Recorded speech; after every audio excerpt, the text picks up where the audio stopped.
What's up, Scrub Hub? That was so much better. That was good, dude. That was freaking great.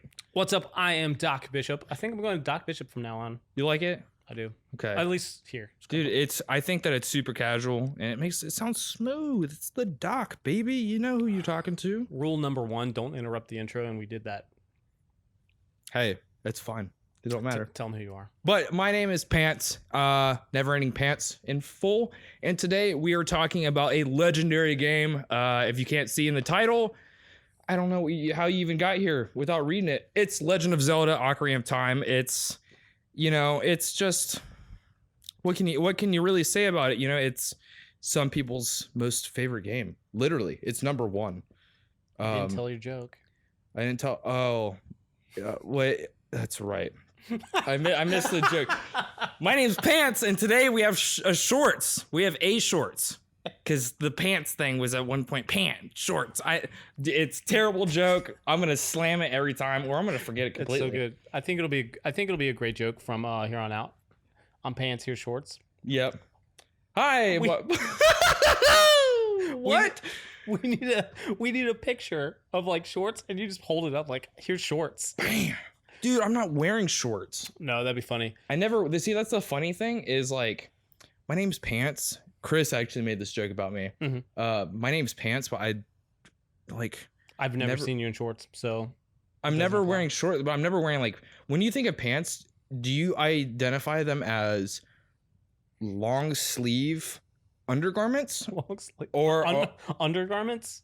Well, maybe not undergarments. I meant so bottoms. Okay, so I should say bottoms, sorry. Do I think pants are long sleeve bottoms? Yes. Or are pants generalized as jeans or nicer? Do you consider these pants? I would consider them pants. So here's the thing. I don't wear shorts. Ever. You don't wear shorts? Nope. Your only legs when I swim. Are probably white. Only when I swim. Crispy. Actually. Or crispy, but like... Are we going to do this? Crispy white. Oh, you got a leg tattoo. That's sick. Yeah. Let's go. That's pretty white. I mean, compared, can you see that? Yeah, you're pretty creamy. The camera. Yeah, you're definitely pretty blinding. Oh, look at you. You got some artwork. I like it. Yeah, and look at the Frieza socks. Frieza socks. Frieza socks are dope. You can expect to see that Doc is going to have a new pair of socks on. Yeah. He said it to me. I'm bringing it up to hold him accountable. I think, just wait till next week. Let's get some sock recommendations in the comments. If you can give me socks, like where's a really cool, like seeing some crazy socks, silly socks, whatever. That's a plan. Anyway, Ocarina of Time. That's what we're here for. So today's episode is it's a short. The primary reason why the format of this podcast episode and video, if you're watching on YouTube or listening on Spotify or whatever, is that this game we didn't necessarily need to break apart into different episodes. I've played it a ton of times. Now Doc hasn't played the game. I've never played Ocarina of Time. So we thought maybe since I've played it a bunch, there's a whole lot of things for me to say, but it's, I could wrap up what I need to say in a pretty short amount of time. And we thought maybe it would just be better to fill it all into one episode. Get the cream of the crop out. So let's break it down like this way. So I've played the whole game. I played the whole thing on Steam. On stream. On Twitch. You can probably also find it on YouTube. All the stuff will be in the description. So you approached me with this. You approached me with, let's play Ocarina of Time. I've never played it before, and that's why you're like, that's great. You've played it forever. Dude, it's like... So, I mean, I won't go too far into this, because if you're like... I don't know, maybe this is kind of interesting. It's a little backstory on me as a gamer, a little bit. I thought it would be cool at some point. Spoilers, maybe. I don't know. No hopes here. I thought maybe it'd be cool to go into our backstories a little bit for episodes later in the future. Talking about you as a gamer. I think we have our own individual games that we'll hit on. I think what we should do is hit on like games that were big, influential parts of our growing up in video games. Yeah. And hit those games for sure. Yeah. And then everything else, obviously. And Ocarina of Time is essentially the first one. Right. It is a short story into our past. Yep. That's a really good way of putting it. Yeah, buddy. I like that a lot. So for me, Ocarina of Time, I would say is, if not one of the biggest game in my past for gaming, or like, you know, the path that I was put on for as a gamer went out, because clearly that's like what I do with most of my time. So I'm a streamer, I'm a variety streamer, whatnot. I play video games and whatnot. But like, I grew up with my mom telling me that was the game that taught me how to read.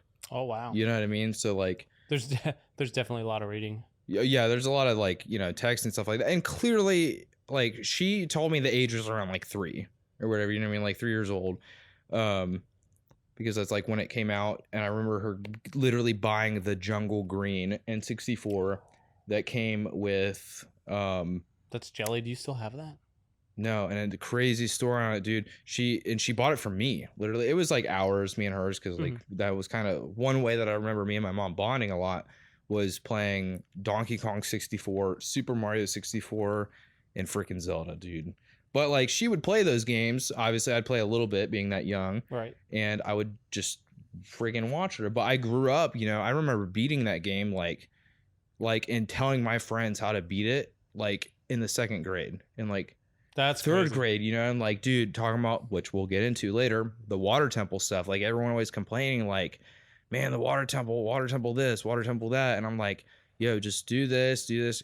I just remember things about that, like, that I had such a drive and passion that it made me feel, it actually gave me a platform, or maybe not a platform, it gave me a way of viewing games, or feeling, or criticizing, or discussing games in a way that like gave me passion. It like was maybe one of potentially the first ways that I felt like unique in life, you know, certain ways. Before I even like had a taste of music, I had a taste in video games. I had a taste in this kind of adventure, and Link was always my hero. That's sweet. For sure. I have a game that kind of set me apart from people. Really? Yeah. What was it? Parasite Eve. I beat it. I beat the game, and like some of my friends were like, "You beat Parasite Eve?" And it was way back when Parasite Eve was a thing, and the end of the games was hard, and so they were kind of blown away. But so Ocarina of Time, I've never played Ocarina of Time. Right, wildly different experiences here. So it's entirely different. So we'll talk about this. What have I played though? I played Legend of Zelda. I've played Zelda 2. I've played Oracle of Ages, Oracle of Seasons. I've played you've played like Twilight all Princess. of them. I've even played a little Majora's Mask. I've played I haven't played Skyward Sword. I've played Breath of the Wild. Is that all of them? Skyward Sword, and then Skyward Sword I haven't played. Ocarina of Time I haven't played. I played very little Majora's Mask. So Four Swords. You see that? Oh, I have played Four Swords. Yep. I've played 99% of Legend of Zelda games except for Ocarina of Time, with a caveat, which I've told people.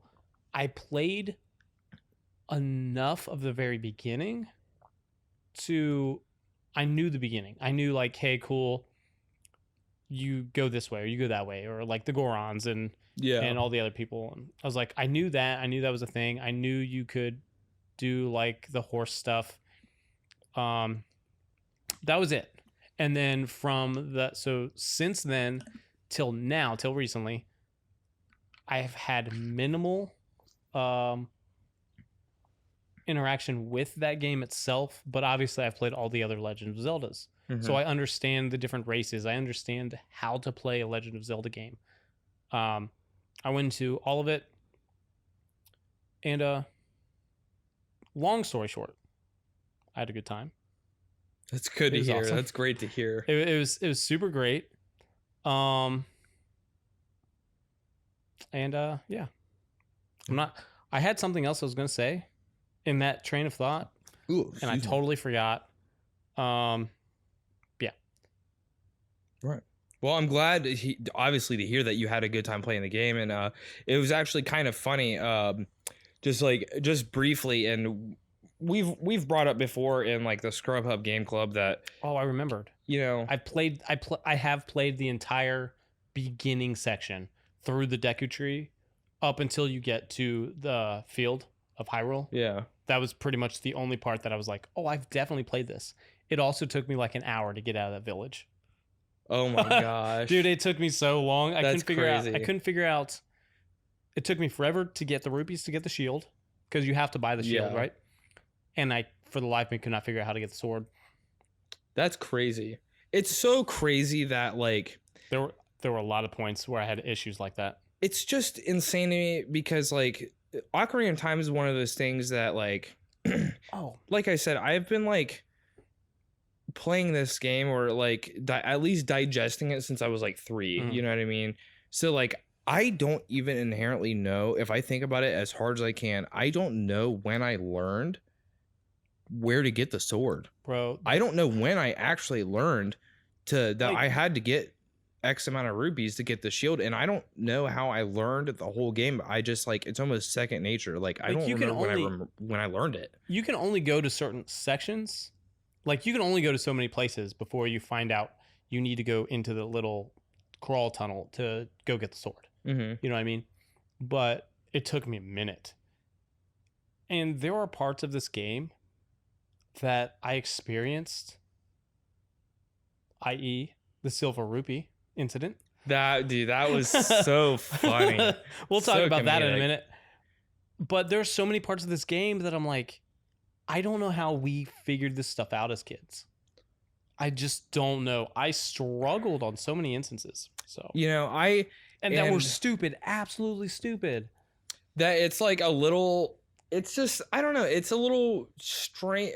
On some points, I could be like looking at it from like your lens because that was an experience for me in itself. Was like watching somebody play it when like for the first time when I've played it like so many freaking times. So like I was gonna say in discussing like with game like Scrub Hub Game Club, we talk about how games are played and how they're digested and stuff in people's like day-to-day lives, whether you have a job or you're in school, college or like high school, middle school or like, you're freaking a senior. It doesn't matter. We talk a lot about how you play a game and digest it and stuff.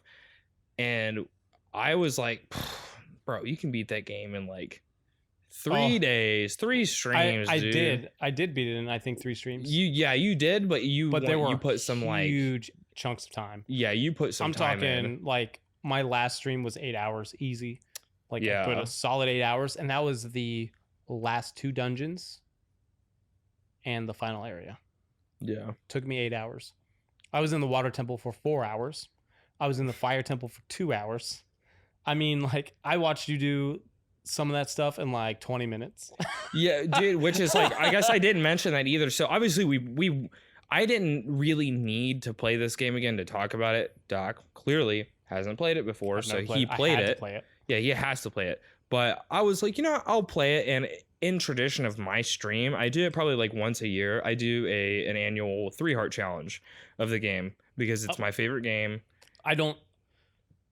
There is no part of me right now that believes I could play that game again and do it with just 3 hearts. Not a chance. Really? I don't think I could. It's crazy. Yeah, I mean, you watched me do some of the Like, parts of it. I did, and I don't necessarily know that I would not be able to do it. My confidence in doing it is not there. I don't think I could play my second time doing the 3 heart because there's still so much of the game that I didn't do. I didn't do a ton of side quests. My goal was to get through the game and just experience the story. Oh, so you're meaning just from a standpoint of it being your second playthrough? Yeah, the second playthrough, I don't think I would do Yeah. 3 heart. Yeah, I would definitely want to play again and experience more of the game that it has to offer. Yeah, you never got the bigger on sword or. Yeah, I didn't get that stuff. Dude, you don't even need it. It's right, like there's magic I didn't even get. I didn't know where it was. yeah, the magic like. But so there's so many things I didn't experience that other people are probably like, "What? You didn't do that?" And I'm like, "No, I didn't. I played the game. I beat the game. I did all the dungeons." We'll talk about that. Favorite dungeon, least favorite dungeon. Mm-hmm. But like so much of that stuff, and it took me so long to get through. And there were parts I struggled with, but I don't think I had a hard time with any boss. Like I don't remember the enemies in the game, so like bosses felt like the only major enemies, and I think I could beat them with 3 hearts, but it would be a minute before I was comfortable to do it. But I might do it in the future. It's definitely a challenge. Sometimes if I can like playing the game, I think playing the game with 3 hearts since, like I said, I've played the game so many different times, and this is excluding. I don't know how. Sorry, I don't know how you overcome that urge to not pick up the heart after you beat a boss and it's just sitting there. How do you just like, nope. It's because the last couple times that I have played it, I've been doing 3 heart challenges. So like, there's even been a couple times where I was like going towards the heart, and I was like, wait, can't do that.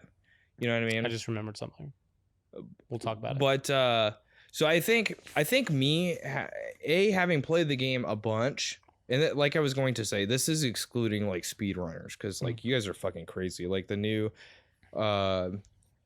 the stale manip, you know, you guys are freaking crazy with the speed runs and stuff. I'm just doing 3 heart challenge, like don't get hit, you know, Dark Souls style Ocarina of Time. But I think playing the game with 3 hearts after playing it a ton, like naturally picking up the heart pieces and whatnot, gives me a unique experience of what parts of the game are actually difficult and which games aren't. You know, which games are actually pretty easy once you pick on them. Because if your aim is to not get hit or like to not get murdered like super quick, because I should mention I wasn't using fairies either. I wasn't using bottle items and stuff like that. Really? So, oh my god, dude. So no health, no if healing. If you didn't use that, then I would have 0 chance. There's one instance. I may insert the clip right here. Oh, Link, no. And that's why we get fairies. Holy crap! That was, oh my god. Don't kill me again. Oh my god. Oh, someone clip that, please. Oh my word.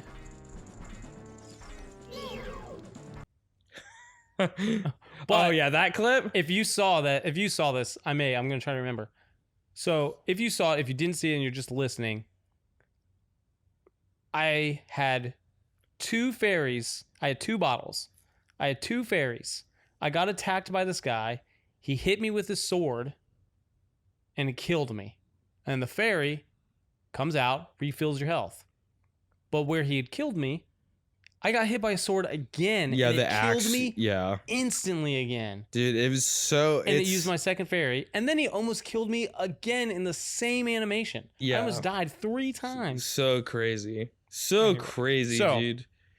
So referencing things that are hard, I think that was just like a weird hitbox thing that was like based on like death cut scene. Like, it was absolutely nuts, just nuts. But so let's go into things that are hard then, right? So you're like, hey, there are parts of this game that are hard. There are parts of the game that are not. So let's go into the dungeons. So there's obviously a favorite dungeon that you're like, man, this is my favorite dungeon. Maybe it's super easy, or maybe it's the most challenging. What is your favorite dungeon? And then what is your least favorite dungeon? What do you hate the most? And I'll tell you mine. Or maybe I should tell you mine since I'm a new player. And then you let me hear your opinion. Okay. Because, So I'm an old man here.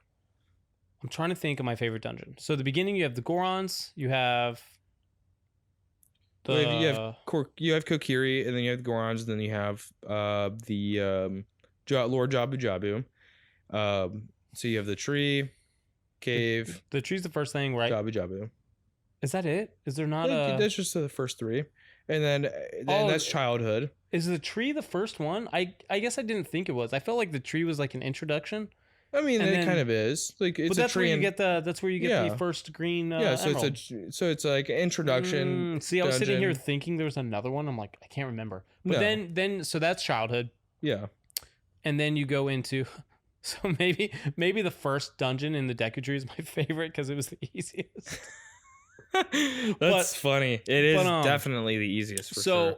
So I had a blast. I think the most fun I had was in the Fire Temple. I think it was the first moment that I think the game clicked for me, and I was like, "Oh, this is cool." I was able to do this and do that. I've even though it took me 2 hours, I didn't really struggle. Things kind of made sense. I already had different things. You had Link's toolkit. You know, you had a nice toolkit. I had you typical could figure things some that stuff I'm like, out. cool, boom, and I got through it. Took me a little bit of time, but it flew by. Absolutely flew by. So I think that's the Fire Temple. my least favorite dungeon in the whole game. Jabu Jabu. Oh, really? It's Jabu Jabu? Absolutely hated it. I actually remember you least texting favorite me about moment. this because you were like, again, to reference it, like watching a new player play it for the first time. Oh I my don't know God, when I dude. learned the things that I learned, but you were like, bro, Lord Jabu Jabu is a pain in the ass. I was like, you're like, I don't know So how long it's gonna take me to get through this. Like, it was so bad. and I That's was where like, I ended what? It's where I ended my first day. I'm like, dude, I can't do this anymore. I was in there maybe like 2 hours before I quit and had to come back. And I was still in there for like another 2 hours. That's crazy, So- dude. So I struggled with a couple instances. One, getting inside Jabu Jabu. That was Yeah. one of the biggest challenges. And it blows me away. I'm like, how do you think of this? So I don't know. I really don't know. So I really don't know I'm pretty sure I already had a bottle. One bottle. because you got it from Cool. the Kuko. Right. Yeah, I did it. I did one side quest. Cool. Got a bottle. Kukos. Then in there's Zora's, right? Is that the fish? Yeah, Zora's. Zora's. So in Zora's domain, I'm there and I find another bottle at some point that has a letter in it. Yeah, from the Guess what? I didn't know what to do with that. I got it. I'm like, okay, cool. I have this. You never read it? How long did it take you to read it? A very long time. Oh my goodness. So I got it, and then I was like, okay, cool. And then I ultimately found King Zora, and I got up there. I'm like, I know from like glimpses and stuff in the past of this game. I'm like, I know he moves. I know I can get behind him. Dude, that's And I a have really no interesting point that I want to bring up. And he's like, oh, my daughter and stuff is gone, and I'm like, bro, I don't know where to go. But then I went down the thing, and the guy gave me the deep dive ability, because I did the dive and got the rubies. And he's like, oh, you can dive deeper now. And so I was like, bet, son. So I was like, boom, and ended up going to Lake Hyrule. Well, that's where you get the bottle. Is that where you get the bottle? Yeah, so you get the dive ability in that. So you get the scale, which allows you to dive under. You go into Lake Hylia, you get the bottle. Lake Hylia. Sorry. And then all you fans Yeah. that are yelling at me right now. So the comments. I played the game one time, Yeah, it's his first time. Give him a. but it's a probably break. Lake Hylia and every other Legend of Zelda game. Yeah, so Twilight Princess it is that and whatnot. But anyway, so that's where you get Oh, that that's where you get the that bottle. Okay. So you take the dive, get the bottle, and then you go back and talk to, King Zora. Nope. That's And not what I whatnot. did. That's not what I did. I got the bottle apparently. I was like, shoot, is this where I'm supposed to be? I don't know. So ultimately dived back. And then I was just like, you know what? Now I can exit and I can go in that water that's outside that takes you back into the forest. Oh yeah. So I was like, well, it took me to the forest. So obviously I'm supposed to be here. Oh no. I was in Yeah. the forest for a very long time. And I was like, I just don't know where to go. And finally I went back and I jumped back into Zora's domain and I'm like, look, chat, I'm like, I don't know what to do. And someone's like, you have that letter in the bottle. I was like, oh my gosh. This is a reoccurring theme that happened throughout the entire playthrough of the game. Yeah. And I took it to King Zora. Dude, this story doesn't end. This you think that sounds dumb? Let me finish this and then you can interject. So, got it. Boom, here's the bottle. Cool. Zora does his little yeah. and moves. Cool, awesome. I get behind there. I get to Jabu Jabu. I'm at Jabu Jabu. Awesome. I'm like, cool. How do I get him to open up? Like, I know she's in there. Yeah. I know she's in Jabu Jabu. I'm like, don't know him. So I'm attacking him. I'm hitting him. I'm getting in the water. I'm swimming. I accidentally find the magic for the wind. Yeah. Accidentally. Cool. Don't know how to get Jabu Jabu. Dude, I end up leaving. I come back. I just don't know. I throw bombs at him. I hit him. I'm like, I don't know what to do. And someone's like, they gave you a bottle. And I'm like, oh. And I was like, it clicked. I'm like, oh, I bet. So I went down and I got a fish Yeah. And then I took it back, and then he opened right up. And then that took forever, and then I hated the dungeon that followed. Yeah, so I'm sure part of Oh that my God. hatred is hating how it took you to get And how did we figure that out as kids? I don't know, like, that's what I'm saying, dude. The game has such little instructions sometimes that I have to recognize it as like a player that's been playing it. I'm 26 years old now. 26 years old, excuse me. I probably actually started physically playing it with my hands probably around like 5. You know, I like actually started to play because my brother was playing it, you know, playing games like that pretty early age. But like, dude, how was I figuring that stuff out? I don't get it. But you know, I see my brother do that stuff now. Yeah. Where I'm like, I don't get how you're doing it. Me either. You tell me. So you know my best, you know my favorite, you know my worst right now, right? Right. Jabba Jabba, I absolutely hated, especially with freaking Princess, whatever her name is. Rudo or Rito or Rito's it's a different game. I struggled with that. So I got her and I picked her up. I'm like, cool, whatever. Apparently, I got far enough that I couldn't figure out those tentacle things that are in Jabba Jabba. Yeah. Didn't know how to beat those. Because guess what I didn't find for a very long time? Yeah. Didn't find the boomerang. Took a minute. And then when I finally did get it, I was like, cool. Beat those. And then I couldn't figure out where to go. Because I would walk into the room with her where that octopus dude was. And I'm like, this is stupid. There's nothing in here. I can't do anything. And I walk right back out. Wait, hold up. What? There's a platform. No, I get that you said you would walk in there with her. I'd walk in there with her. No cutscene? Because when you walk in that room with her for the first time, you get no option. It gives you a cutscene. Question. First time you walk in with her or the first time you walk in? The first time you walk in with her. Well, see, that's a tricky question. Because yes, no, you know what room I'm talking about? I know exactly what room you're talking about. The one with the platform that comes down. That's the room I'm talking about. So there's actually... Oh, gosh. That's funny. That's super comedic. Oh, my gosh. Stop. That's a crazy fucking thing. That's totally fine. Just put it at like 25. Yeah, that's fine. Sorry. But there's actually, I think, now that I'm thinking about it a little bit more critically, are you talking about the one that has the crazy creature attack, the mini boss? No. Like, okay, so there's a part of the game. There's a part of the game. Like, obviously, you can pick up the princess and you can carry her around. Well, you can only carry her around the first floor, and I had to get her to the second floor, and I had no idea how to do that. Yeah, so you need to go to the room with the first room with the platform, because the second room with the platform has the raising platform and has the mini boss in it. But yeah, but the first one, yeah, that has a platform that comes down. Yeah. Guess what? When you walk in that room with her, you have to wait. Yeah, you have to wait. But they give you an Octorok. Not this guy. They give you an Octorok to fight. In the meantime, as soon as you walk in there, it like starts shooting rocks at you. So it makes you. It gives you the impression. I was like, I'm the princess, so I'm leaving. Yeah. So I guess it gives you, I think, the impression. Oh my gosh, I needed, because you can shield drop the princess. Well, shield dropping is not something that like everyone knows about. Yeah. But you just shield drop in like, you know. Right. So I didn't know about shield drop until very, very late.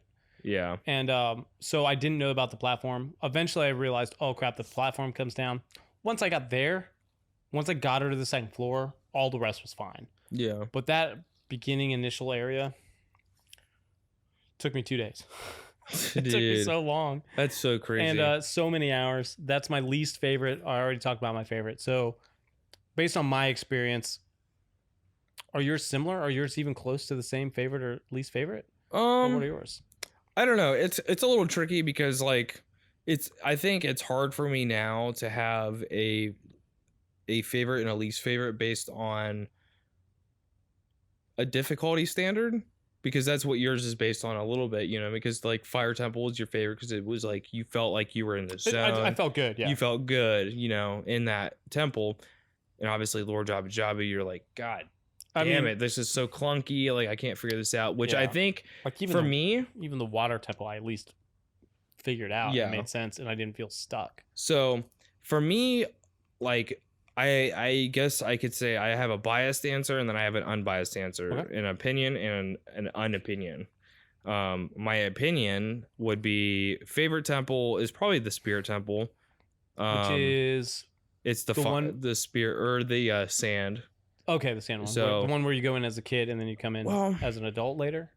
That's the Spirit Temple though. Yeah, Like, okay. I don't know. That That was enjoyable. I thought that was really neat. I think I'm gonna have to say probably the Spirit Temple, yeah, because it's stylistically like it's what I enjoy. It's things that I'm interested in outside of Zelda. It being a Zelda game, it's like kind of got that Egyptian feel to it, like the ancient like history, culture kind of thing, because you're going through like an old Egyptian temple kind of thing in the middle of the desert, which is super sick. It's really cool. I like the music because the music's a big thing for me, but it might also be a big thing for me because I just have like a crazy appreciation for the game. I like to note that I struggled in the desert area as well. Did you? The temple was fine, But the actual desert but area? the searching for those guys locked in those cages, I did not do well. Dude, That took me a minute because I didn't understand what I was doing and I didn't understand there was a proper path. So I Dude. got lost for a little bit. I figured it out. There's barely a proper path. I literally was like, oh, well, I haven't been in this door yet, so he's got to be in that door type of a situation. Right. I figured it out. The actual desert part, going through the desert, was so-so. Yeah. I figured that out. It took me 2 tries Right. because somehow I messed up, I guess. Yeah, Started off at the beginning. I've even just like messed up, like screwing around back there. Usually I've messed up because I have the hover boots on and I'm like slipping and But sliding you around. need the hover boots the first part. You don't need them because you can just hook shot across. The Because bane, there's boxes and poles. the bane of my existence is, in fact, the hook shot. Why do I- you say that? Every single time I'm like, I'm stuck. I don't know what to do. Chat's like, hook shot. Oh yeah, dude, dude, just the hook use the shot hook saved shot. you everywhere. Dude, and I you know, didn't use it. I did not use it. I didn't and I even hated it. think about this until right now. I'm gonna save this until the end of the video, so you guys have to stick around to hear my ultimate opinion. It's a pretty big flash that I just had All right. about this game, but so Spirit Temple, I think Spirit Temple is your biased favorite. it's biasedly my favorite, but interestingly enough, I don't think that I have particularly a least favorite. I would say my least favorite, and this is unironically, it has nothing to do with the difficulty level. It's Jabba Jabba. No, it's probably the water temple, and that's simply because You crushed that in like 30 minutes. I didn't. I almost beat it in under an hour, and I got to like an hour and 15. Oh, because you got stuck. I got on something stuck. stupid. It was something dumb. I completely forgot that's Water Temple, right? Yeah, I got the stuck at the water Phantom? temple with Shadow Link. I enjoyed that part. I thought that was cool. I Oh, thought that was a so really cool sick, part of the game. so super cool. But like, you got screwed. I think that's a whole nother topic. I think someone in the comments, if you have any knowledge on this or like any backstory or context on this, I think they did something. There's one or two things that happen. Either they did something because we played on the Switch online, Mhm. which is The important to know. Switch version. First off, like I don't like the graphical changes that they made for it. No. They should have uploaded it with the fog density And I've said and all this- that stuff. I know I've said this and I've said it to you, and I think you don't agree with me, but I'm pretty sure everything I have found says that the Switch version is in fact the Japanese But, ported bro. version, which does look different. But bro, no, if you go back and look, because I had it, I played it, I played through it, and there was fog on the N64 cartridge. On the Japanese cartridge? Yes, because I owned it. Like I have literally I'm photos just of saying, it. on my that's what I'm phone. saying, as I believe it is in fact the Japanese port, emulated port. It is not the American And one. that might be true. But if someone can confirm that, that would be awesome. But the that's the thing only is- thing I can think is different. But the thing aside is, from the graphics. so they actually didn't do anything different to this one. People don't understand this, and if they haven't done it, their research, they didn't actually do graphical changes necessarily to the Switch Online one. they did graphical changes to the GameCube version, which is the one that they used for this one. So if you go and play the GameCube copy of this game, of Ocarina of Time, it does have the graphical changes between the 64 cartridge and that version, such as the fog density being completely that's dropped. different in the GameCube? Yes. That's something I didn't know. So it may be the Japanese copy of the GameCube release, if there was a release, which I'm sure there was. Maybe. Which that might be true. But see, this is totally side topic, but why would they go and retranslate the text? That's a whole waste of time. Like that I don't know. You're just going to re-release the English version and on the English side, and also there's the European version and stuff like that. But I don't have an answer to why that would happen. But completely outside of that, so anyway, the fight itself. I'm pretty sure they uploaded the GameCube versions of the game, or the Wii versions. I'm sorry, I'm pretty sure they uploaded the Wii Shop versions of the fucking game, or the Wii U Shop, whatever. I'm not sure, but I think that they either did something in that version, not necessarily the Switch like online version, because I don't think there's any actual differences from that and the Wii Shop version.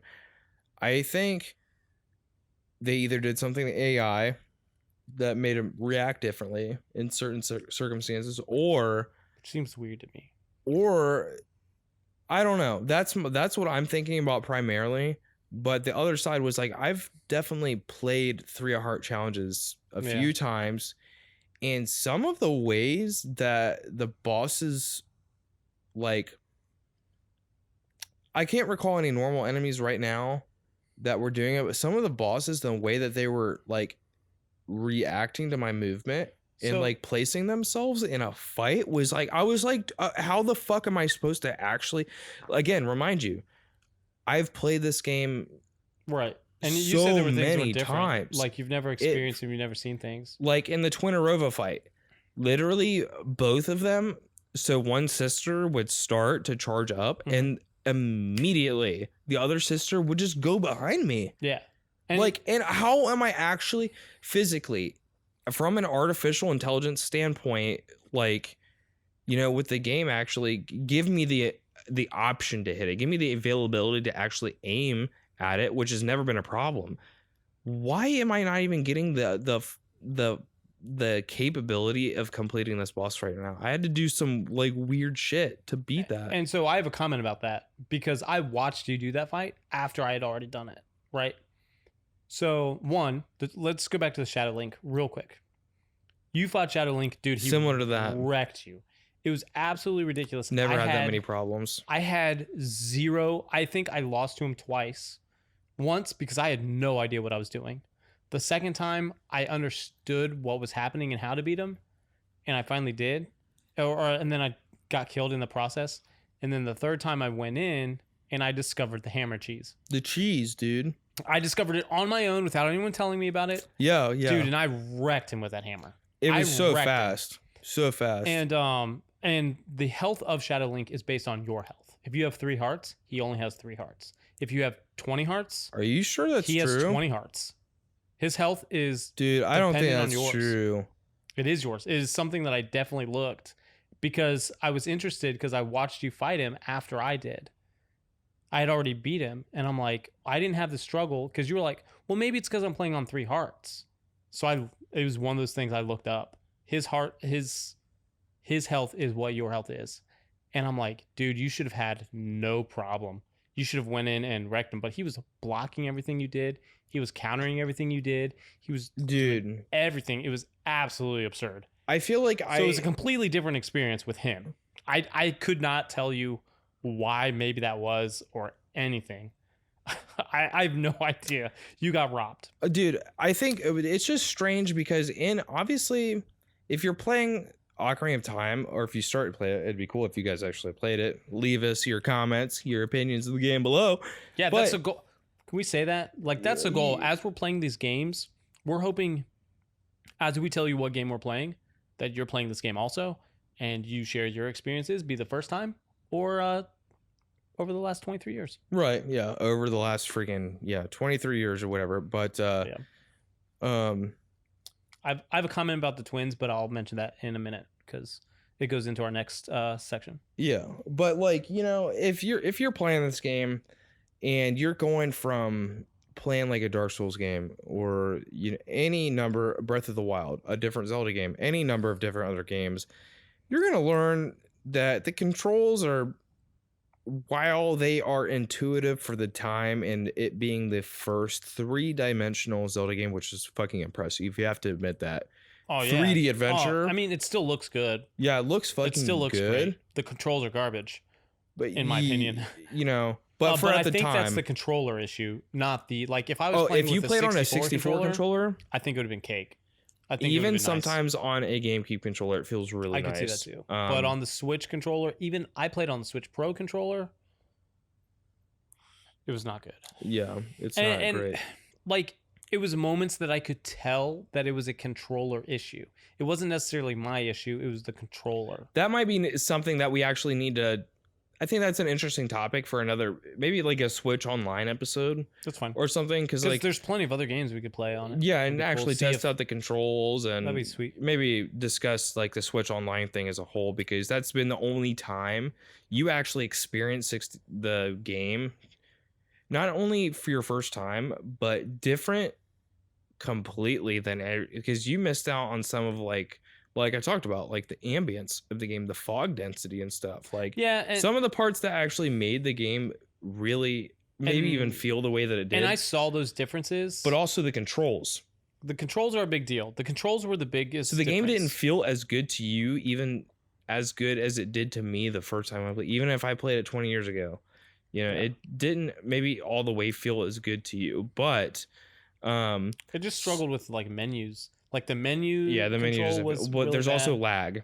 The hook shot stuff was ungodly. So there's frame lag on the Switch when you're playing on a 64 on a CRT TV. I know this is Melee knowledge, and also my roommate. CRT is always the best with that old stuff. Yeah, my roommate. Quick plug, Bluff GG.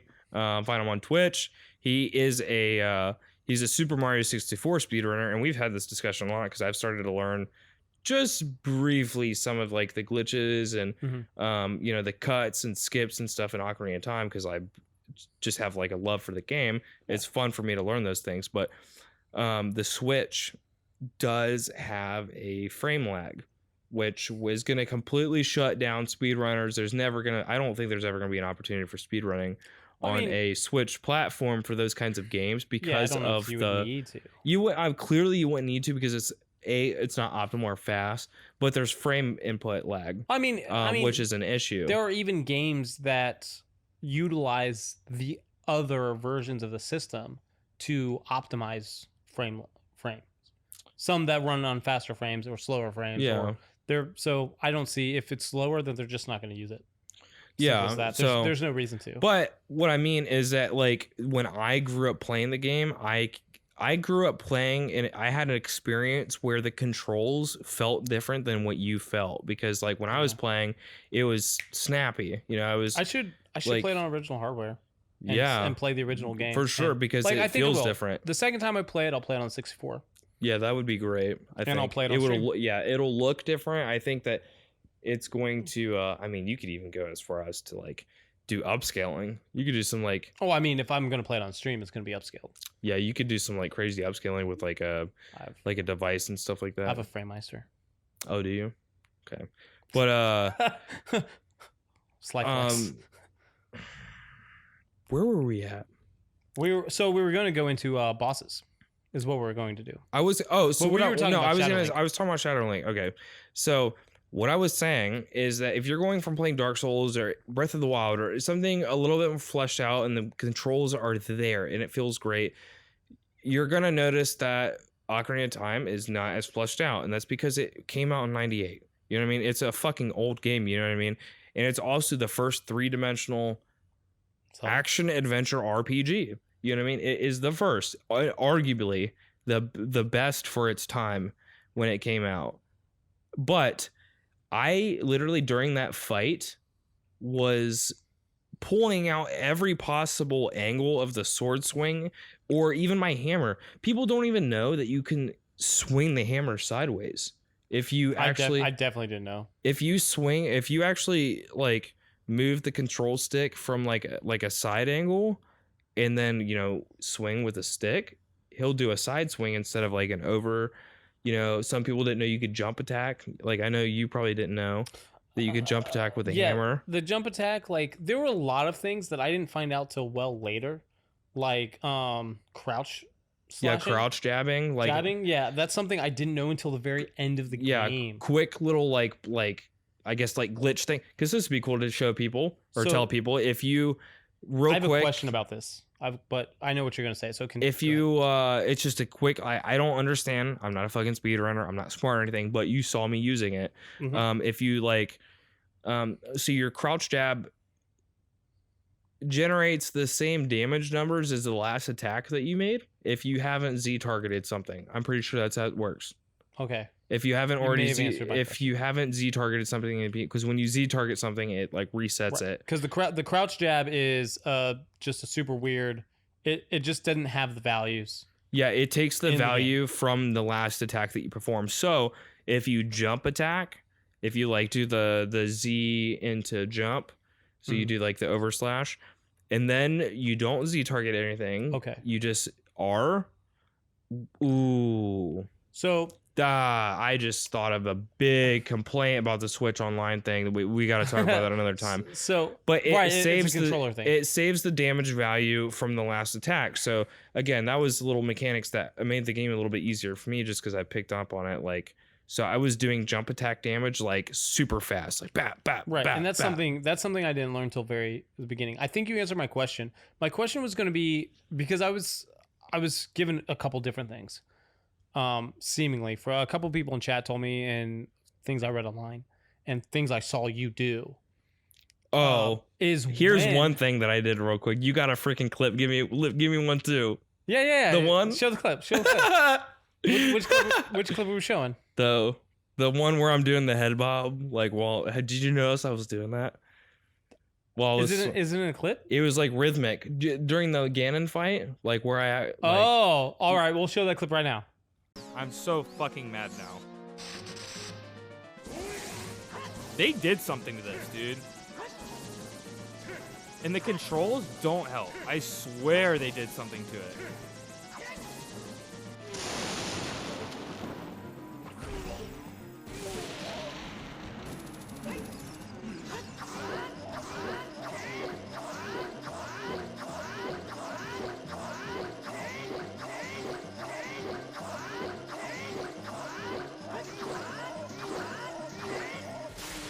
Let's go, baby. That's how you do that shit. I know what the fuck I'm doing. God. That's why I was getting annoyed. I'll eat the hot sauce. I'll eat the hot sauce, but just know that I know what I'm fucking doing. All right, we hope you like that. Doing the freaking head bob thing, dude. I didn't notice. I watched the clip after I did it because I was like, bro, that's crazy. Probably the coolest thing I've ever done in a Zelda game.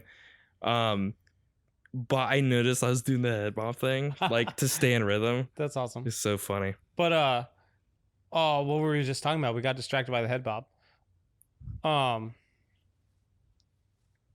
Oh shoot, dude! What were we literally talking about? It's right there. So I was talking about the controls.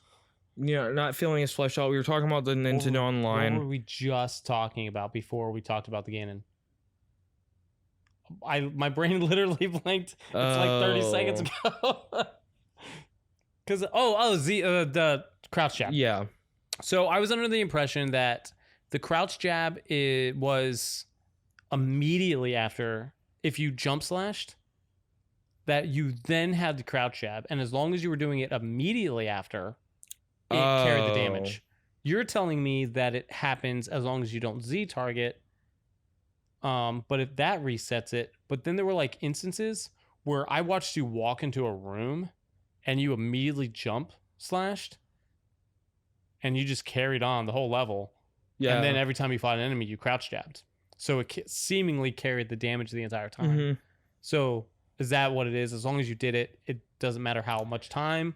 Yeah. But it resets every room you go into. I think it resets. And every time you Z target. Yeah, I think every time that you go and enter a new room, and every time, I don't think it's necessarily even that you're Z targeting something, but every time you press the Z button. So when you press the Z button, it's like it does the camera correct kind of thing. Okay, and it resets. Maybe. So it just resets it. Yeah, I'm pretty sure. And again, I'm not a freaking speedrunner. I'm not smart. You know, like I don't know all that shit. So like, definitely look it up. It could help with your gameplay. Yeah, for sure. So let's go into the next part. Right. Next part would be bosses. Favorite boss. Least favorite boss. So as far as like I don't know, my favorite bosses and my least favorite bosses in the game, it's kind of hard for me to like not immediately say my favorite boss in the game. It's probably Bongo Bongo. You guys like bless you, Doc. We don't have to start over. We could just start. We're just like, oh my god. Sheesh. Bloopers, eh? I'll keep that. Yeah. Oh my. That's good. Goodness gracious, it came out of me. Excuse me. That's funny. All right. You good? Yeah. Okay. I'm good. So, as far as like favorite and least favorite bosses in the game, I think it's hard for me. So, I have like two pseudo favorite bosses, right? Okay. First one, it's hard for me to not mention Bongo Bongo, because like he's my favorite temple boss. He's super dope, and his backstory is so fucking cool if you look into the lore and whatnot. I don't know if this is canon or not. It's been a while since I've looked into it, but a little freaking backstory for you guys if it's like non-canon or whatever. I've got the Historia. We can look it up. That would be cool. But apparently, the history of Bongo Bongo. What? I was sitting here thinking, I'm like, man, I don't have a lot of Legend of Zelda stuff. We can totally look at it. You've got the Historia. I totally have the Historia. Yeah. I'm trying to get the other two books. Dude. To have it all. Yeah, that'd be sick. But Bongo Bongo, apparently he was I think he was a servant of the Hylian family, or he worked for the Hylian family or something, and he stole from them. So they cut his hands off and they beheaded him. Holy and crap. it was like a dark spirit kind of thing, so he lived on.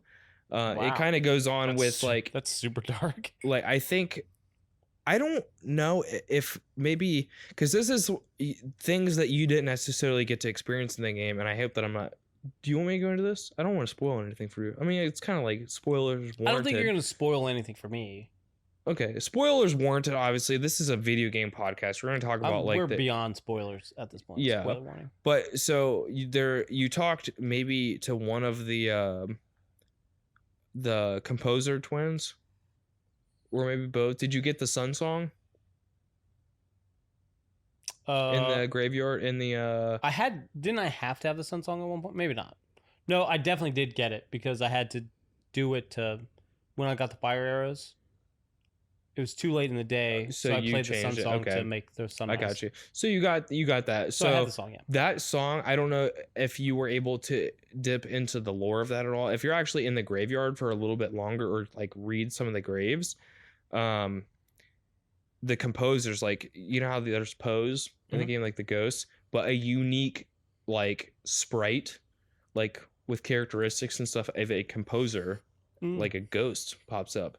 And it's one of the composers of the Hylian family. He's a royal, and he. I might be wrong on this. Correct me in the comments if I'm wrong here. This might be where I didn't find this lore, but I think they actually shared a little backstory on Bongo Bongo, like as far as like dark spirits, like lingering and whatnot, because that's like kind of what they were killed. I think. That's super interesting. So that's why their spirits are lingering and whatnot, and it also kind of goes in.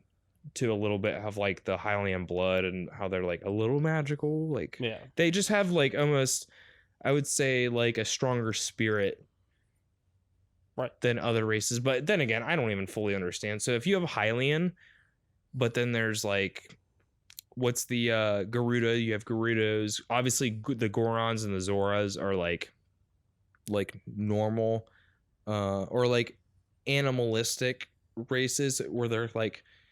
You don't really play Dungeons and Dragons a whole lot, but like an awakened creature is a humanoid animal kind of thing, where it's like sentient and it's got like, you know, thoughts. That's a whole freaking mind. That's a whole different thing. Yeah, that's not Legend of Zelda right now. Right, but I don't even necessarily know what a human race is when it's not a Hylian in that game, and just like because you're in pretty much Hylian, or you're like there's almost the an Kokiri, animal. or you're an animal, or you're Gerudo. Like, so I don't know what like normal like townspeople. There's Kokiri. Actually, sorry, there's more, because then there's the Sheikah, which are The Sheikah, I thought were Hylian.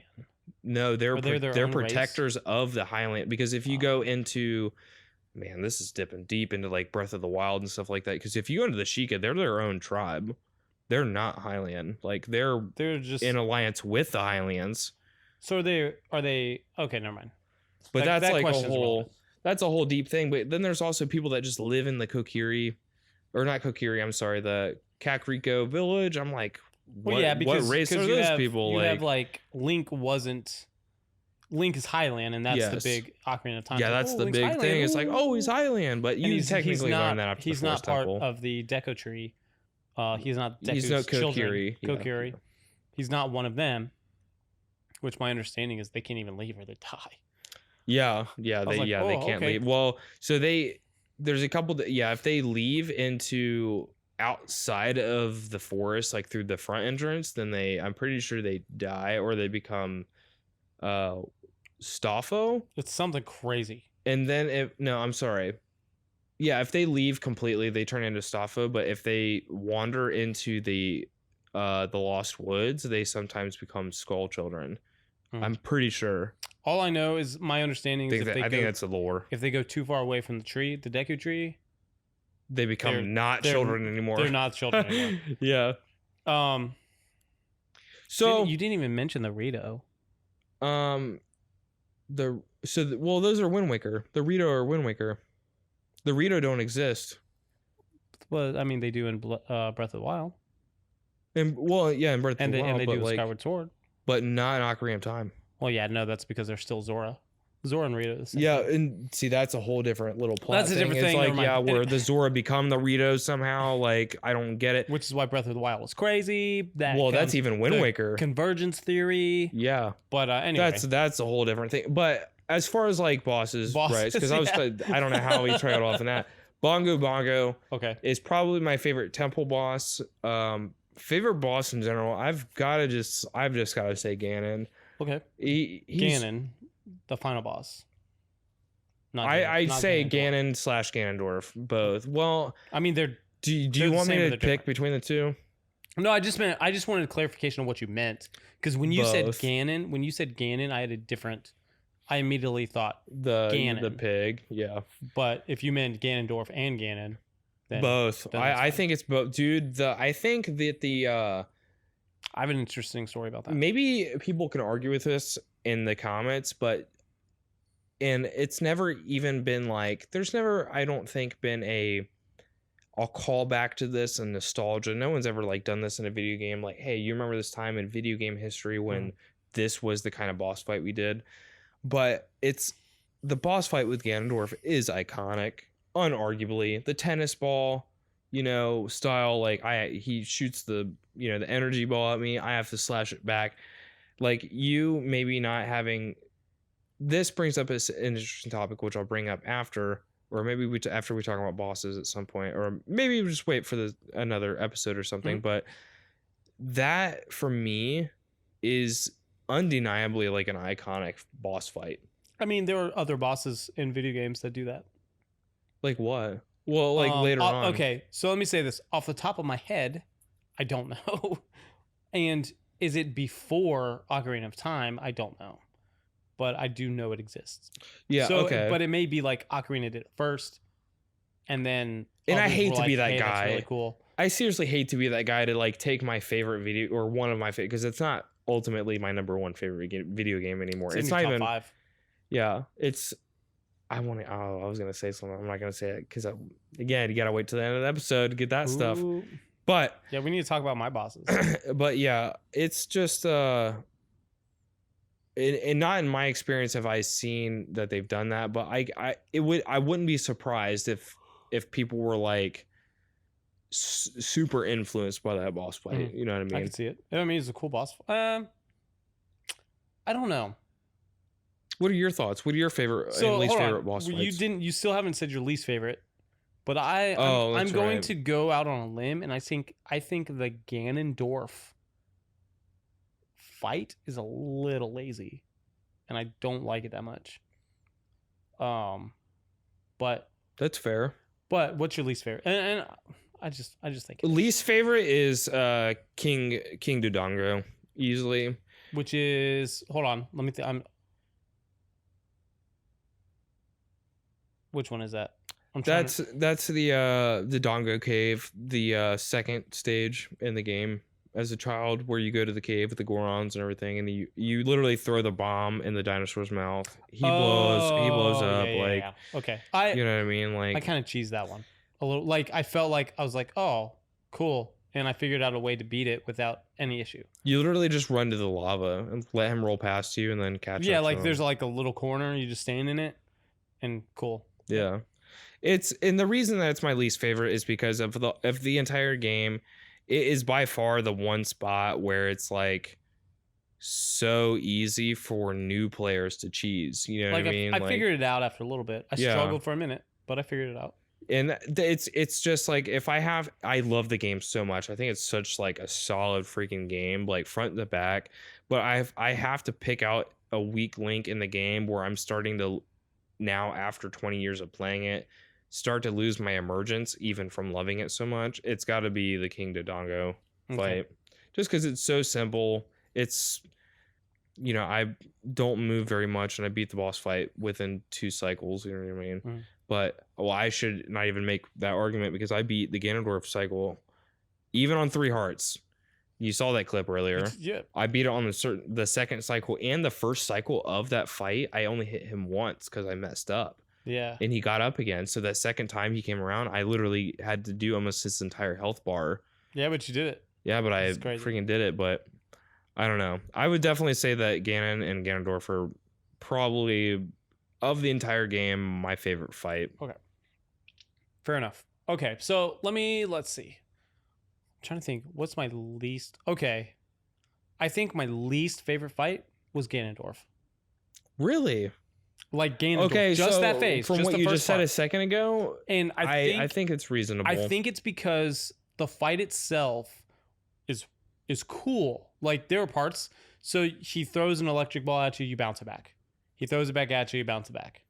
Right? And eventually you hit him, and then you hit him with an arrow. Like, you did it a crazy way. So let me say the one this. time where it lasted, sometimes I'd hit him on my first try, and then sometimes we'd be volleying back for like a minute and a half. Oh, dude, it was long. But so you were doing things that were crazy. Like, you were hook shotting him, and you're hook shotting and then coming in with a slash. You were doing some crazy stuff. I've never played this game before, so you have to understand this. You have to take it from my perspective. So he fires the electric ball, I bounce it back. Fires it, cool. There's a little volley, he gets hit with it. Then I have to switch to light arrows, because that's my understanding is only light arrows work. Yeah, that's all that works. Then you hit him with the light arrow, and then you have to jump to him, and then you slash him a few times, and then you rinse, repeat. That's literally it. Then he changes a little bit, and he does this like charging like wave thing, which you didn't see in your playthrough, but you know what I'm talking about. Yeah, I know exactly what you're talking about. Where he clears the platforms. He charges and it launches a whole bunch of things out, and they come at you, and you freaking just like sword spin. It bounces on back. That was sweet. I like that. I like that a lot. But I feel like out of all the boss fights, like I even prefer, out of the 2 Ganon fights, I prefer the Phantom Ganon out of the final Ganondorf. We need to make a quick comment about this. How, in my experience with playing this game so quickly, there was literally a move that Phantom Ganon did in your playthrough that I had never fucking seen in 20 years. Which, again, bring it back to how did we know how to do this as kids? Spirals. Yeah. How did we know? How do I know how to play this game so well from like just memory? There's nothing. The game doesn't tell you anything. We haven't even talked about that. We've got to tells you nothing. We'll definitely have to bring that up. It gives you a couple instances that say, the only reason I even knew where to go in the game is because Sheik said, hey, your map blinks, and that's where you know you need to go. That's it. That's the only time. Yeah, the game, so it definitely doesn't give you as much direction, which I don't is know. fine. I think in a lot of ways, maybe it shaped me as a gamer. Maybe Oh, maybe it was makes them you- being bad. It made you get good. You But just got to get so good. so let me before we get Bosses. sidetracked again. So I think Ganondorf in the final fight is probably my least favorite. My favorite fight is a tie between I think Bongo Bongo because I think it was super fun and I beat him with the hook shot. Being with a hook shot, that seems I difficult. beat him with the hook shot because I had no arrows. You got to So do that I sometimes. felt pretty good about that. Yeah. But With or without hover boots? without. You didn't have hover boots. I see. I'm pretty sure. I don't know. Because there was a point when the hover boots, I was like, these suck. I hate these things. I used them when they were necessary, but it was literally like boom, hook shot one hand, boom, hook shot the other hand, boom, hook shot his face, slash crap out.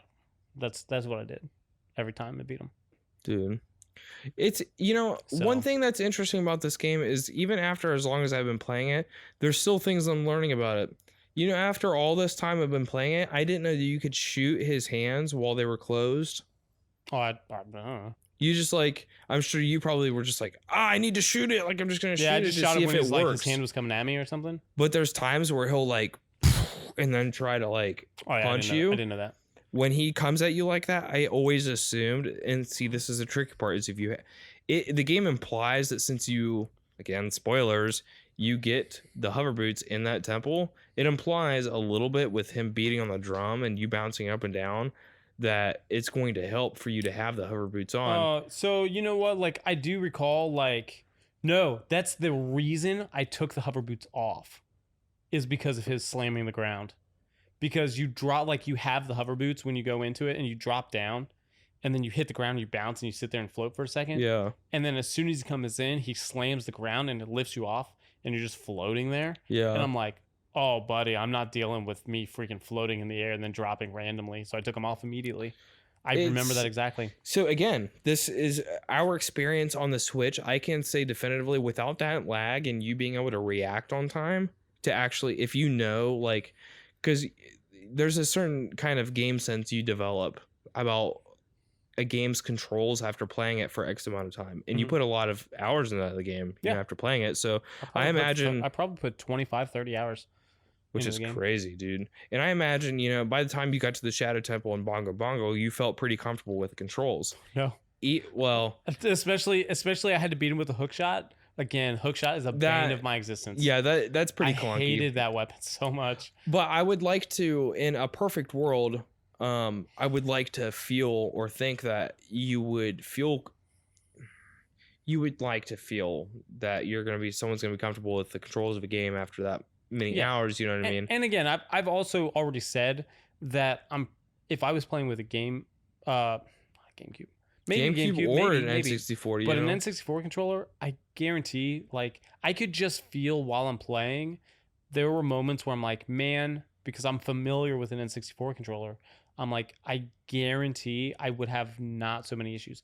Perfect example, the C stick or the C buttons. Oh god, I hate it. Dude. Having, I need a hard button. Having the 64 to boom C button, or even the GameCube controller where you have the C stick. I don't like the C stick even, I'll admit. But it would still be better. But you do have the option, X and the Y button. But it would still be better than the option that you have on the Switch controller, where you're literally it. So it didn't translate that well. It could have been better. That's also why they made a 64 controller. It doesn't matter. That's a whole lot of bullshit, though. I'm like, okay, we brought it up in episode 0. That if I felt like a company needed to be called out because this is applicable right now, I should be able to have access to that N64 controller without being fucking scalped by eBay fuckers. Yeah, that's there's a point big where, problem, that's a problem. dude. It's a fucking great N64. They did restock. I think they sold out immediately.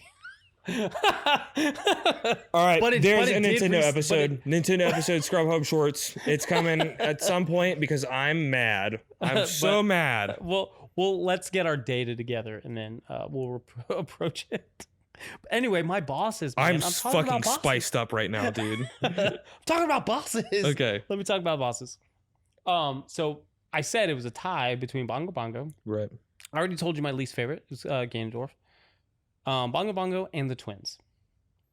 Okay. I enjoyed the twins boss. They're cool, yeah. Like, it was super cool because you had just got the shield, the mirror shield, and they incorporated the mirror shield into the boss fight in a really cool way. Yeah. Like, so the whole time you're playing with the mirror shield, you're like bouncing the sun into the it's got a stuff. pretty lame use. It's whatever. I'm like, okay, cool, whatever. But then the boss fight, it's like, holy fuck. So stage 1 is crazy. One of the sisters, charges a thing, it blasts it at you, and it took me a minute.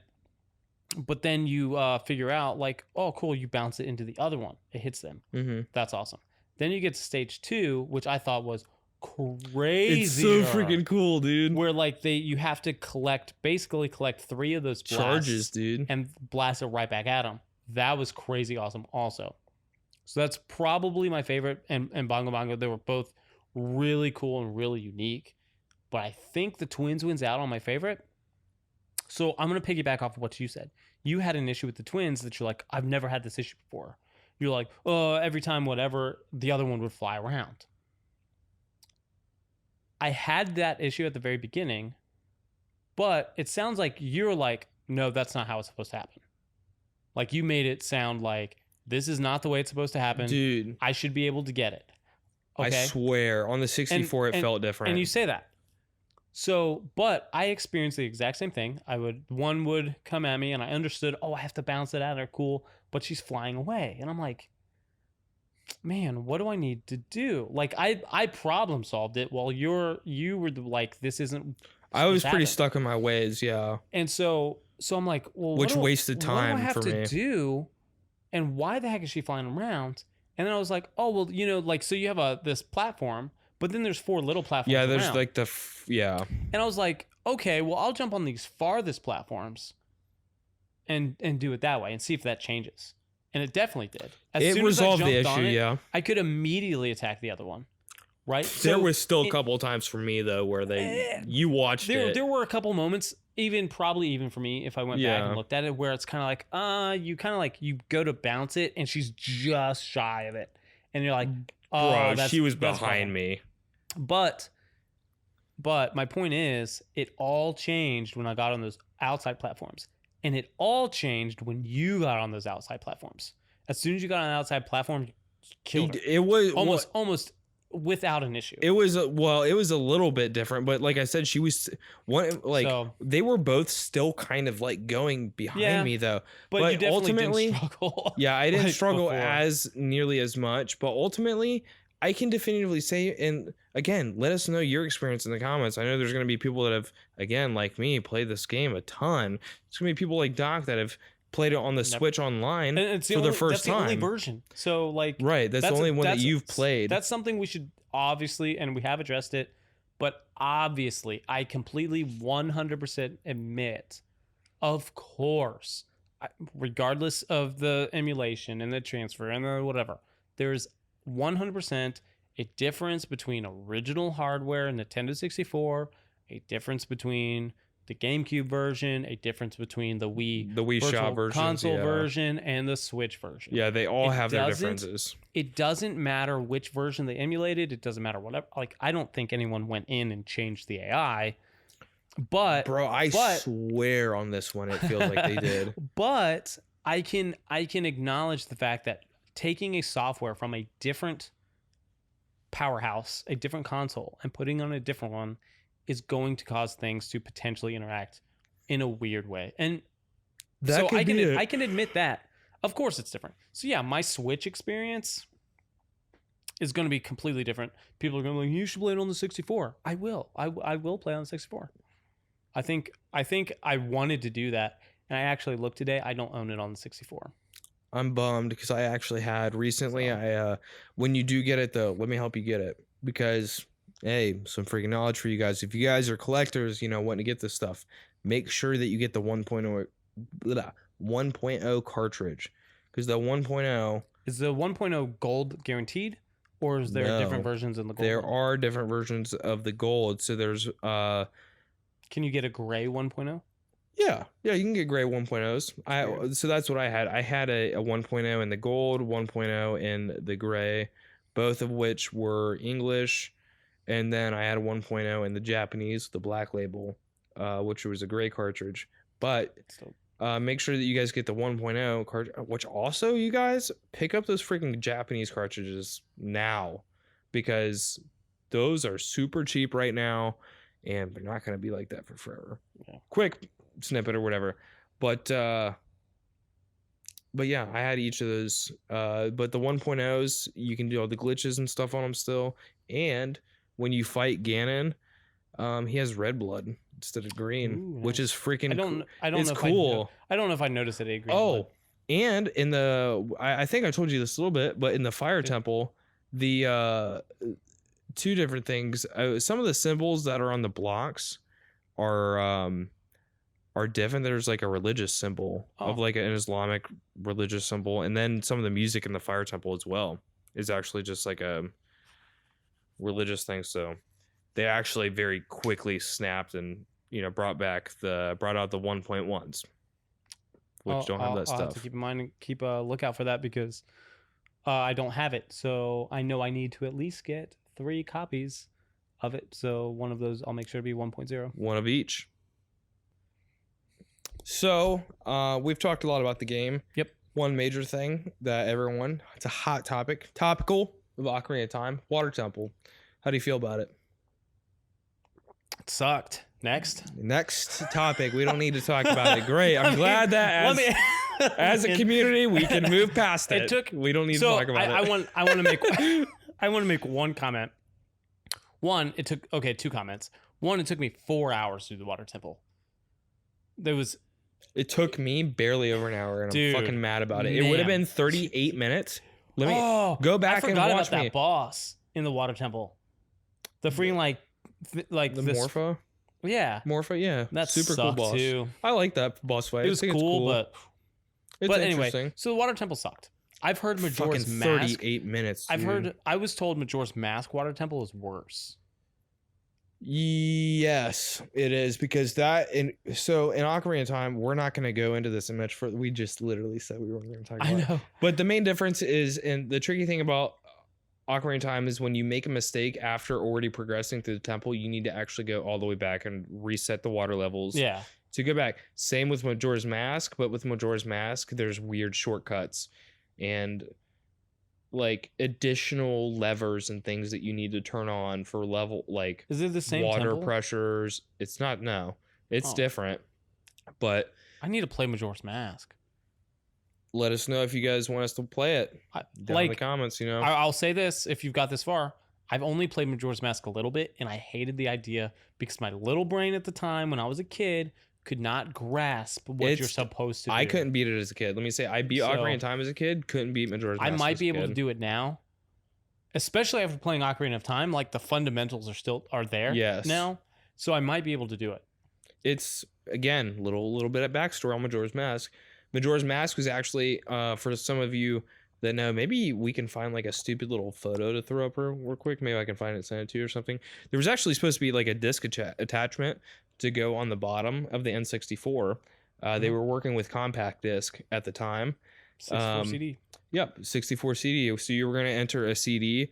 And this new expansion was, for at least Ocarina of Time, was going to implement a more diverse and complex day and night system, which is where you got the 3 days system in Majora's Mask. It was all of Majora's Mask is recycling from this like this like DLC thing that they were trying to come up with.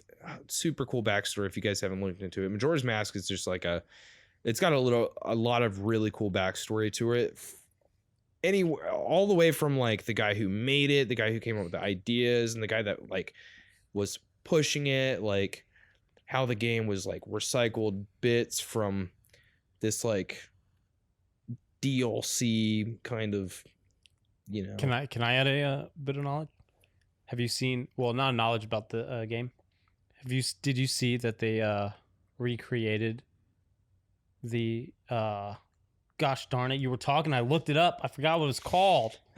Hold on 1 second. Sorry. I saw recently the Space World 97 experience of Ocarina of Time. The dude, beta. They recreated Steve, my mod, he just literally like a week ago sent me a message. He was like, "Yo, have you seen this yet?" They recreated, and so what exactly is it? So Space World 97 was a convention, and it was before Ocarina of Time came out.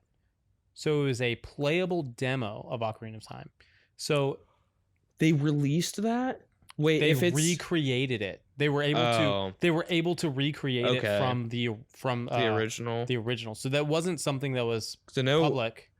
I know the original thing you're talking about. And so this what was the playable demo in 97 in what I say Space World? Yeah, Space World. Was a demo that included all kinds of stuff that is not in Ocarina of Time. So like crazy different enemies and stuff like that. Yeah. That's finally been recreated. It's now playable. That's super cool. So it's a really cool experience of Ocarina of Time that a lot of people never got to because it was a convention exclusive demo before the game came out. Okay. That now people can experience. That's cool. There was even features like in the original game where Link had a jump, like an actual physical jump where you pressed A and he actually jumped. Or like he maybe that was in there. That I don't know. I just know it's like some of this enemies and stuff were nutty, man, and they didn't make it into the final game. Yeah. But that's how demos work. Like Yeah. you get a demo and stuff gets added, stuff gets taken away. That's just how that works. My biggest, my most crushing disappointment was Young Pants seeing the GameCube trailer for a Zelda Young game Pants when he was short. Right, yeah, when he was short, shorts. But seeing the GameCube trailer for a Zelda game coming out, but it was the I don't know if you've seen this. It was the Link and Ganon fight, or excuse me, the Link and Ganondorf fight, kind of recreated in a 3-dimensional GameCube atmosphere. But that was when Ganon's sword first got introduced, and you just for the first time see this trailer. And this is before Wind Waker came out and everything too. So they put this trailer out to show the capabilities of what the GameCube could do, and then they fucking put Wind Waker out. So that's why I have a bad taste in my mouth with Wind Waker. You know what? When Wind Waker came out, I know we're supposed to be talking about Ocarina of Time. We're supposed to be finishing this up. When Wind Waker came out, I hated it. I thought it was the dumbest thing. I'm like, how are you going to make this super cartoony and just make this look like a child's game? This is dumb. Now, how many games were between Ocarina of Time and Wind Waker? One. Well, there was one. It was Majora's Mask. One hard game. I think then there were Game Boy games. Yeah, I was gonna say the Game Boy games were the thing. I think. So okay, let me rephrase. One hard story. How many 3D Legend of Zelda one. games existed between Ocarina of Time, a game I never played, and Majora's Mask, a game that I played like 10 minutes of, and Wind Waker? Yeah. One, Majora's Mask. And I was sitting there as a kid judging Wind Waker. Like, that's a stupid. Let me tell you what. I went back and played Wind Waker.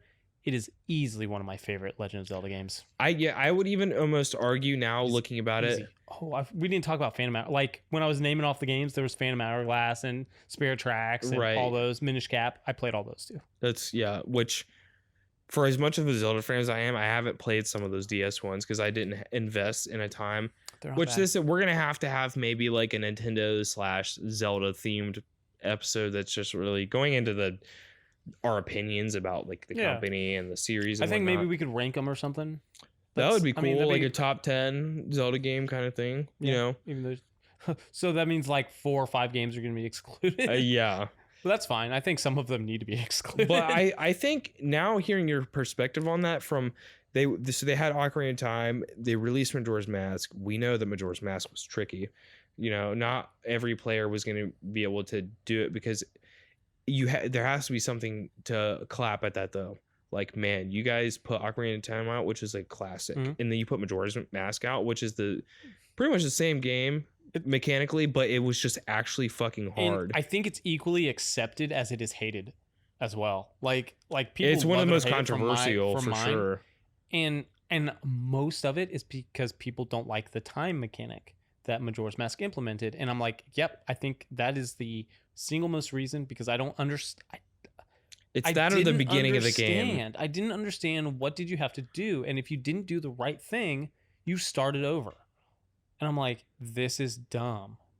It's definitely a stressor on you when you So- have to complete a dungeon, and it's Whatever. like, this isn't a Majora's Mask episode, but But we're at the end of the Ocarina of Time. And but I so can is see Majora's how Mask. with the difficulty pressures that Majora's Mask brought on after Ocarina of Time, they said, okay, we need probably not only something that we're going to have to knock this out of the park. We're going to have to not only appeal mechanically to a younger generation, but visually to a younger generation as well. So that explains a lot of where, like, maybe...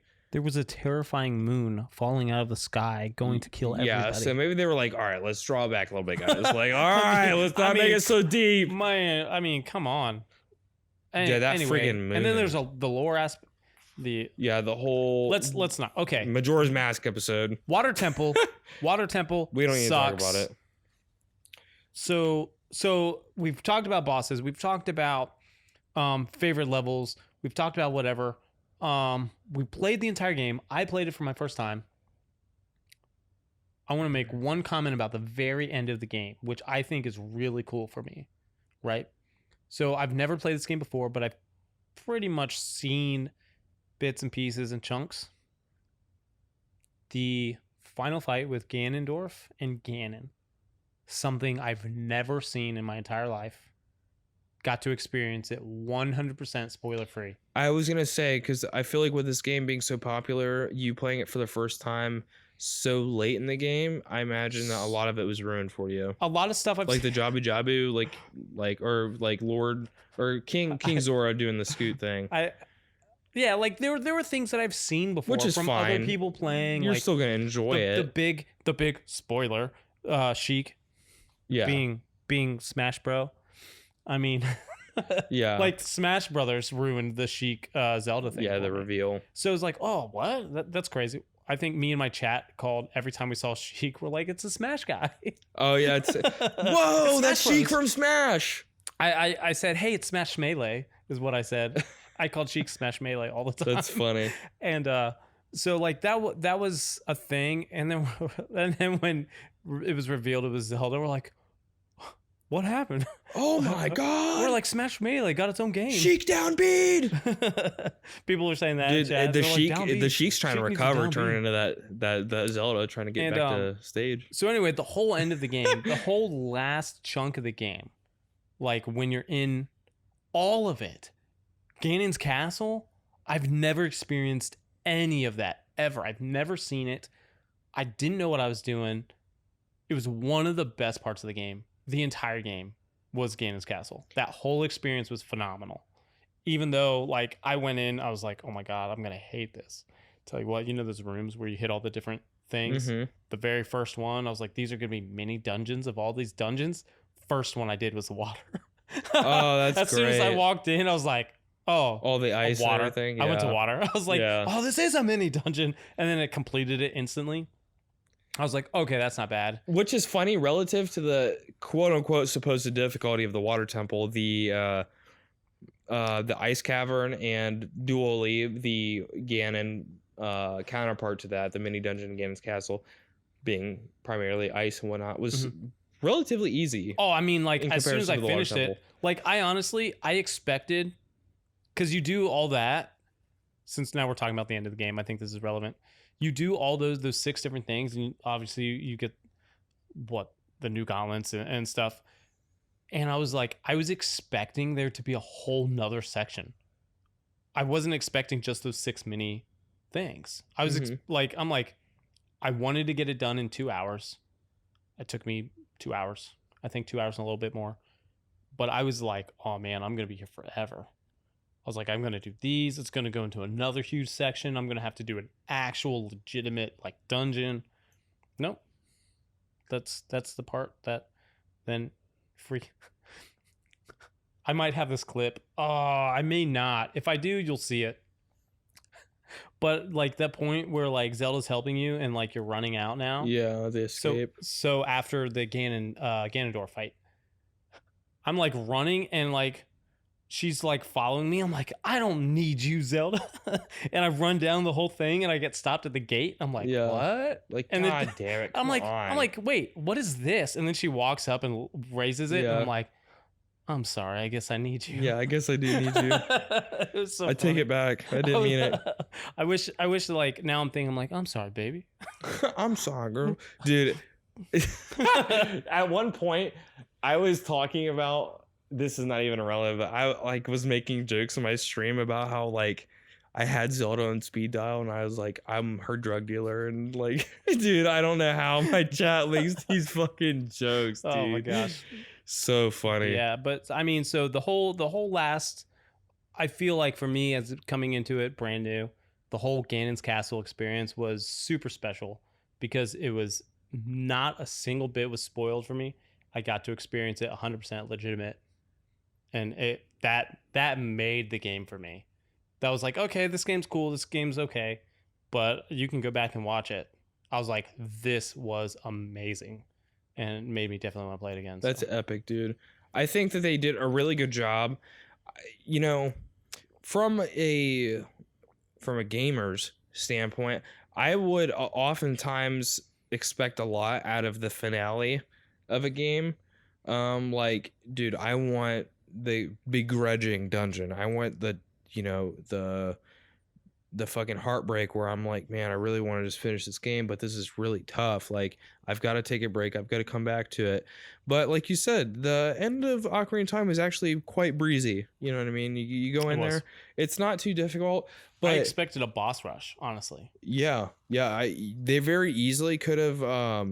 That would have been crazy. Which I should say on 3 Hearts, the very last part's tough with your resources and stuff because it's just tough. I won't go back into it. That's all right. It should just it won't be on YouTube because I didn't put my stuff on YouTube. It's an annual thing. You gotta follow my stream if you want to catch the next one. You're gonna have to stay up with me. Right. But they do a really good job when the game isn't difficult at the end.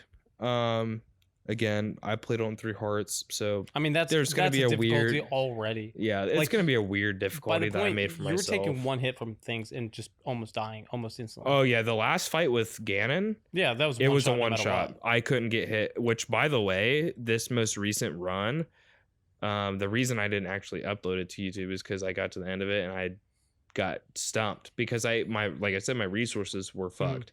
So I would have to then run all the way back, and then I was gonna be restarting a lot of sections and whatnot. So, but the thing is, like, I've beat the game. You just didn't go to the fairy fountain that's in the. I wasn't using fairies. Well, I mean, but there's resource. There's like, so it's a fairy. It's not only is it a fairy. There's fairies there. There are fairies in jars. There's also the what are those things that shoot the nuts? Dekus. Yeah. They're Dekus that sell you arrows and. Oh stuff. yeah. But like again, so I mean, I could leave and do that stuff, but again, that's what I was saying. Then I have to leave. But I'm literally. Yeah, but it was right there at the central between all 6 of the small dungeons. It's right there. Wait, what the fuck are you talking about? Yeah, there's a thing. You can use the like spectral lens, and you can just see a door. You just go through the door, and there's the Deku dudes, and you just buy stuff. That's fucking crazy. Yeah. See, again, there's just things where I got in such emotion of playing this game over the last 20 years that I've just literally been, again, I'm not a speedrunner. I'm not like super fucking sick of this game or anything, but like I've just been like playing it a certain way, Yeah. like without even understandable. on autopilot. Like, and let me say this because it wraps into my main point with how the conclusion of the last game or the last part of the game. It's not hard. It's not difficult, but it truly, the game walks you on a journey from start to finish. And ultimately, it is one of my favorite games because if you're the kind of gamer that likes to dig deep into the lore, this game ultimately is discussing childhood and like getting older. I thought you said this game's disgusting. It's disgusting. It's fucking heavy. Anyway, But- yeah, discussing childhood. Ultimately, it's diving into childhood and then, you know, showing you what you have to lose when you get older and, you know, giving you the Don't grow up, basis. kids. Yeah, don't fucking grow up. But it's it's giving you the visual, or maybe not even the visual, but like the walkthrough of what it's like for Link to like be forced into a lifestyle where he like now must sacrifice everything to like, because he just has to, like, what, like, he doesn't have a choice. He is the reincarnation of Link, and like He's a hero of time. he's the hero of time. He was forced into it, and now like at the very end of the game, like, I'm getting choked up a little bit because it's like literally my favorite game, and this is why. It's like at the very end of the game, like Zelda just tells you like it's time for you to go back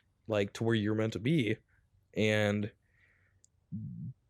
it just ends. Like, well, it ends, and then you see the small little cutscene where like even as a child he still returns to Zelda because of the connection, you know, like super fucking cool, man. It's just like that's like one thing that I've carried with me as like a person is to like not grow up. Like I got all this fucking gray hair. Zoom in right now, you guys can fucking see it, but like Me too, man. yeah, you got that one streak or whatever, but like, you know, you could be any age you want, but don't fucking get old. Don't grow up. It's not worth it. Yeah. It's really not worth it. And this game is like forever going to be a reminder to me to not do that. I might go like at one point I went maybe like 3 years without actually playing it or like defeating it, and I will say that was like probably one of the shittiest 3 years of my fucking life, dude, because like I kind of like went so much time without like remembering that I'm a person or like that I had a childhood or something. I don't know. Weird experiences, but it's things like this that we hold so dear to us that remind us that we were kids at one point, you know, like we had deep passions. Like at one time you cried because you were so happy that you got like a Christmas gift or something. You were like so enveloped in your emotions, and just becoming an adult, like you're so driven into doing what you have to do. Yeah. Don't grow up. Like, No, that's why we play video games.